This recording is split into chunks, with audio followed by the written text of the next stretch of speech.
안녕하세요. 8월 25일 금요일 아침입니다. 말씀과 함께 새롭게 여는 소망의 아침을 시작하겠습니다. 팀 켈러는 하나님은 언제나 당신이 먼저 손을 뻗어서 부서진 관계를 고치시기 원하신다라고 이야기합니다. 창세기 43장 25절로 34절까지 말씀을 본문으로 하여 복수 대신 사랑으로 요셉의 이야기가 우리 이야기로라고 하는 주제로 함께 은혜를 나누기를 원합니다. 요셉이 집에 들어오자 형제들은 그 앞에 예물을 드리며 엎드려 절합니다. 요셉은 아버지의 안부를 묻고 자기 동생 베냐민을 봅니다. 아우를 사랑하는 감정이 복받치자 그는 급히 들어가 울고 나옵니다. 형제들이 나의 순서대로 자리를 앉게 되고 요셉은 그들과 음식을 나누며 함께 즐거워합니다. 요셉은 형제들에게 야곱과 그들의 샬롬에 대해 질문합니다. 그의 질문에 형제들은 샬롬이라고 대답합니다. 이것은 단순한 인사말일 수도 있습니다. 하지만 우리는 요셉 이야기에서 샬롬이라는 단어가 얼마나 중요한 의미로 사용되고 있는지 살펴보았습니다. 요셉이 말하는 샬롬과 형제들이 말한 샬롬은 동일한 의미일까요? 형제들은 피상적인 샬롬을 말했다면 요셉이 말한 샬롬은 지난 20여 년 세월을 돌아보게 하는 샬롬입니다. 가족 사이의 관계가 깨어진 상태에서 그들은 과연 샬롬할 수 있었을까요? 요셉의 질문은 형제들을 향한 것만이 아닙니다. 하나님은 창세기 기자를 통해 오늘 사는 우리에게 질문합니다. 우리는 신앙, 가정, 일에서 샬롬이 있는가 살펴야 합니다. 교회, 공동체와 사회, 지구촌 공동체라는 하나님의 섭리 안에 있는 모든 것에 동일한 관심을 가져야 합니다. 샬롬을 회복하기 위해 우리가 결단해야 할 것은 무엇일까요? 요셉은 베냐민을 특별히 생각합니다. 고대 사회가 일부 닫혀짐을 생각한다면 한 어머니에게서 태어난 유일한 형제를 보고 싶어하는 요셉의 마음을 비난하기는 어렵습니다. 요셉은 베냐민을 특별히 생각하는 것이지 다른 형제를 미워하는 것이 아니기 때문입니다. 형제들은 요셉이 특별히 생각하는 베냐민을 시기하지 않습니다. 이미 오래전의 시기의 결과가 무엇인지 경험했기 때문일 수도 있습니다. 창세기 기자는 요셉이 애굽으로 팔려온 20여 년 동안 얼마나 힘들었는지 보여줍니다. 기자의 시각은 요셉을 중심으로 서술하기 때문에 형제들의 심경은 다루지 못한 부분이 있습니다. 그러나 요셉이 팔려간 이후 유다를 통해 그리고 요셉을 다시 만난 형제들의 고백을 통해 기자는 형제들이 지난 20여 년 동안 샬롬하지 못했음을 보여줍니다. 식탁 교제가 얼마나 중요한지 성경은 우리에게 많은 예를 보여줍니다. 성경에서 식탁은 단순히 음식을 먹는 자리만이 아니라 서로 사랑으로 교제하는 친교의 자리입니다.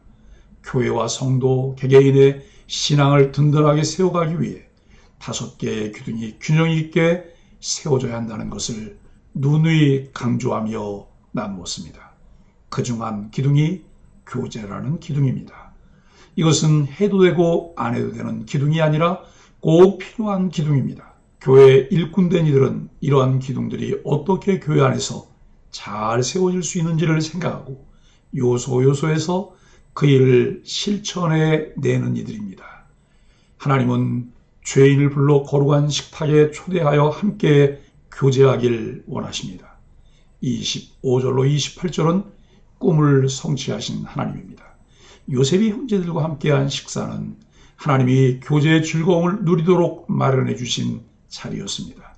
형제들은 요셉이 집으로 오자 그에게 예물을 드리고 땅에 엎드려 절했습니다. 이는 그들이 절대적 복종의 뜻으로 예물을 드렸음을 의미합니다. 그들은 예물을 드리면서도 감히 애굽 총리의 권위 앞에 머리를 들 수 없었습니다. 이것은 오래전에 요셉이 꾼 꿈의 두 번째 시련입니다. 하나님은 형들의 악한 행위를 선하게 바꾸셔서 요셉을 크게 높여주심으로 그 꿈을 이루어 그들이 다시 만나게 하셨습니다. 베드로전서 5장 6절은 오늘도 하나님을 경외하고 겸손히 의지하는 자를 하나님은 높여주시는 것을 말씀합니다. 이 시점부터 요셉은 자신의 정체를 조금씩 암시합니다. 그는 먼저 아버지 야곱에 대해 소상히 묻습니다.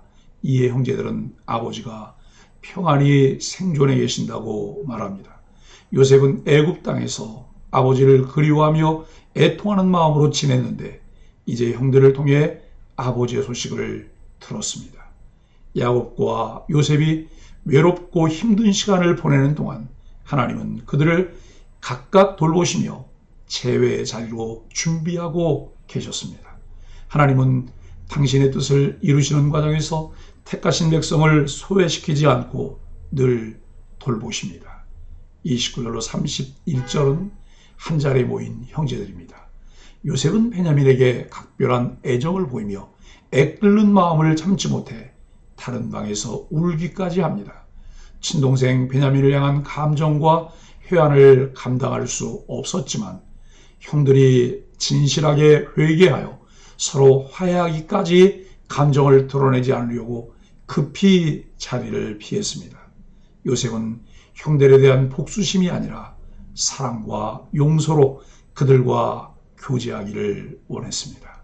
하나님께 사랑을 받은 자로서 원수까지도 사랑하고 잘 대해주려는 모습을 하나님은 기뻐하십니다.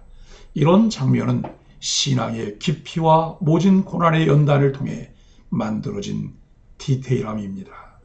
고난과 고통이 쓴뿌리가 되지 않도록 은혜가 그 고통에 잘 버무려져야 하는 이유가 여기에 있습니다.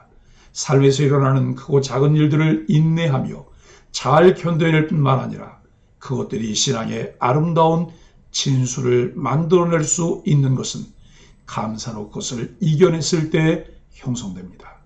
결정적인 순간의 일반적인 것과 다른 신앙의 결정체들이 아름답게 드러납니다. 요셉은 얼굴을 씻고 돌아와 감정을 절제하며 잔치를 준비하라고 명령합니다. 32절로 34절은 함께 즐거워한 요셉과 형제들입니다. 요셉의 종들은 요셉과 형제들의 식탁을 따로 차리고 그와 함께 애굽 사람들도 좌석을 달리하여 식사합니다. 애굽 사람이 히브리 사람과 같이 먹으면 부정을 입는다고 여겼기 때문입니다. 요셉은 자신에게 큰 잘못을 행한 형제들을 위해 풍성한 잔치를 베풀며 그들을 환대해 주었습니다. 하나님이 역사하실 때 깨진 관계가 회복되고 그곳에 기쁨과 감사가 넘쳐납니다.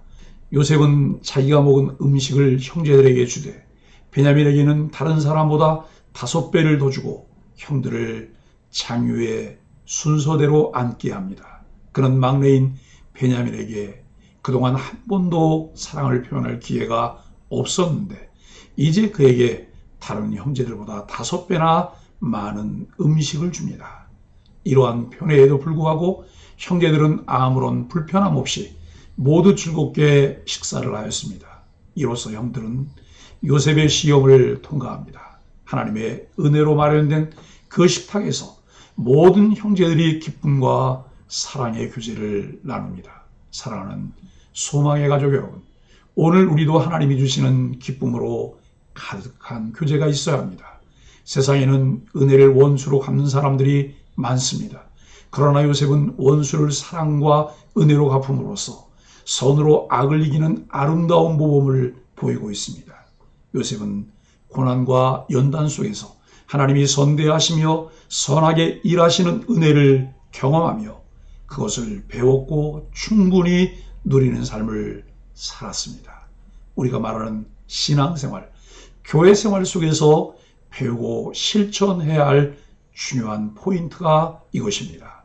쓴뿌리가 생겨 원망, 불평, 불신앙적인 태도를 취하게 될 자리에서도 하나님의 신실하심을 성경이 가르쳐 주시는 대로 배우고 실천하는 삶입니다. 내 생각이나 내 감정, 내 경험들이라면 우리는 하나님을 기쁘시게 할 공동체를 만들어갈 수 없습니다. 하나님께서 우리들에게 주셨던 그 놀라운 사랑, 그의 선하신 성품들을 닮아갈 때 우리를 통해 모든 것이 합력하여 선을 이루게 하시는 아름다운 천국의 모형이 만들어집니다. 우리도 죄인을 위해 자기 몸을 버리신 예수 그리스도를 닮아 원수까지도 사랑하는 삶을 살아야 합니다. 예수님 때문에 복수되신 사랑으로 품어내는 일들이 이루어져야 합니다. 성경에만 기록된 요셉의 이야기로 그치지 않고 말씀을 따라 살아가며 만들어진 우리들의 이야기가 되는 소망의 가족들이 되기를 예수 그리스도 이름으로 간절히 축복합니다. 함께 기도하겠습니다. 하나님, 우리의 인생을 통해 하나님의 아름다운 일을 계획하시고 이루어 가실 줄을 믿습니다. 비록 아무것도 보이지 않아 답답한 순간이 길어져도 우리 생각과 능력을 뛰어넘어 일하시는 하나님만 의지하게 하여 주옵소서. 하나님의 때를 기다리며 진득하게 끝까지 하나님의 사람답게 살아내게 하여 주옵소서. 예수님의 이름으로 간절히 기도합니다. 아멘.